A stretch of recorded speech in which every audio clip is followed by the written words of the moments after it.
ओए बुन गोली तो नहीं उस बंदे ली ठीक है ठीक है।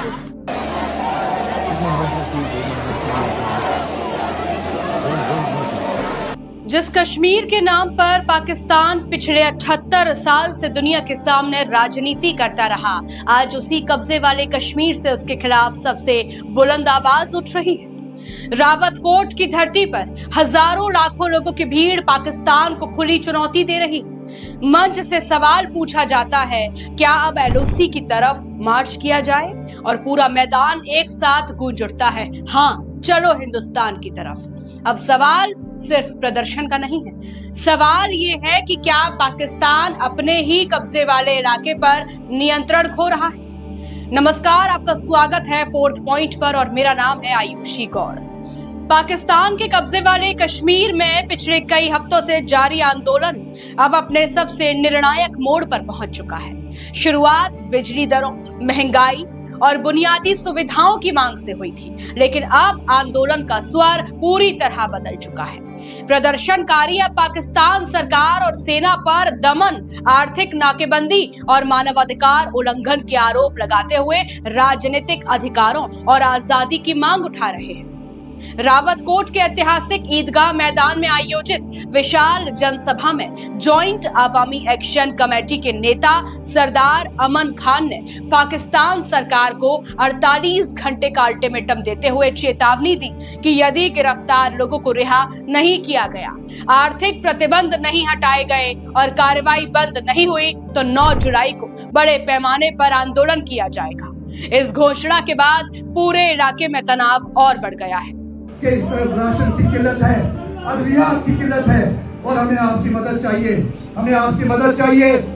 सभा के दौरान जब सरदार अमन खान ने लोगों से पूछा, अगर पाकिस्तान हमारी दवाइयां, राशन और बुनियादी अधिकार छीन रहा है तो क्या हमें लाइन ऑफ कंट्रोल की ओर मार्च करना चाहिए? तो बड़ी संख्या में मौजूद लोगों ने हाथ उठाकर समर्थन जताया। यह दृश्य सोशल मीडिया पर तेजी से वायरल हो रहा है और पाकिस्तान के लिए नई चुनौती माना जा रहा है। जेएसी का आरोप है कि पाकिस्तान प्रशासन ने आंदोलन को दबाने के लिए कई इलाकों में खाद्यान्न और दवाइयों की आपूर्ति प्रभावित करती है। संगठन का कहना है कि बड़ी संख्या में कार्यकर्ताओं को हिरासत में लिया गया है और आंदोलन से जुड़े लोगों पर आतंकवाद रोधी कानूनों के तहत कार्रवाई की जा रही है। पाकिस्तान सरकार इन आरोपों से इनकार करते हुए कहती है कि कानून व्यवस्था बनाए रखने के लिए आवश्यक कदम उठाए जा रहे हैं। सबसे बड़ा राजनीतिक संदेश उस समय सामने आया जब सरदार अमन खान ने भारत सरकार और जम्मू कश्मीर के लोगों से मानवीय सहायता की अपील की।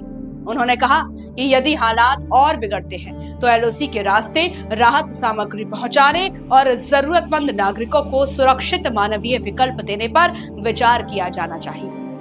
हालांकि भारत सरकार ने इस अपील पर अभी तक कोई आधिकारिक प्रतिक्रिया नहीं दी है। आंदोलन को अब अंतर्राष्ट्रीय स्तर पर भी ले जाने की तैयारी हो रही है। जेएसी ने संयुक्त राष्ट्र, ओआईसी, अंतर्राष्ट्रीय मानवाधिकार संगठनों और विदेशी मीडिया से 9 जुलाई को पीओके पहुंचकर हालात को स्वतंत्र आकलन करने की अपील की है।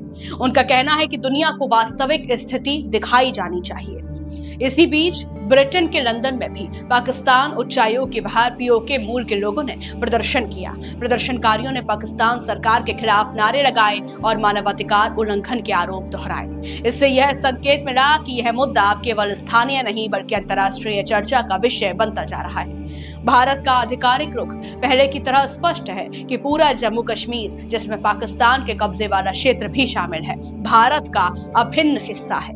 वहीं पाकिस्तान इन प्रदर्शनों को आंतरिक मामला बताते हुए सुरक्षा व्यवस्था बनाए रखने की बात कर रहा है। क्या 9 जुलाई को निर्णायक दिन होगा? सोशल मीडिया पर यह दावा तेजी से फैल रहा है कि पीओके पाकिस्तान से अलग होने वाला है या भारत में विलय की घोषणा होने वाली है, लेकिन फिलहाल इन दावों की स्वतंत्र पुष्टि नहीं हुई है। अभी तक उपलब्ध जानकारी के अनुसार 9 जुलाई को बड़े विरोध प्रदर्शन की तैयारी जरूर है, लेकिन उसके राजनीतिक परिणाम क्या होंगे ये कहना अभी संभव नहीं है। फिलहाल इतना साफ है कि जिस पीओके को पाकिस्तान वर्षों से अपनी राजनीतिक कहानी का सबसे बड़ा हथियार बनाकर पेश करता रहा, वहीं आज उसे अपने ही नियंत्रण वाले क्षेत्र में सबसे बड़े जनविरोध का सामना करना पड़ रहा है। 9 जुलाई को होने वाले प्रदर्शन इस आंदोलन की दिशा तय कर सकता है, लेकिन उसके नतीजों पर निष्कर्ष निकालने से पहले आधिकारिक और स्वतंत्र पुष्टि का इंतजार करना बेहद जरूरी होगा। फिलहाल अब मुझे दीजिए इजाजत। आप देखते रहिए फोर्थ पॉइंट न्यूज। नमस्कार।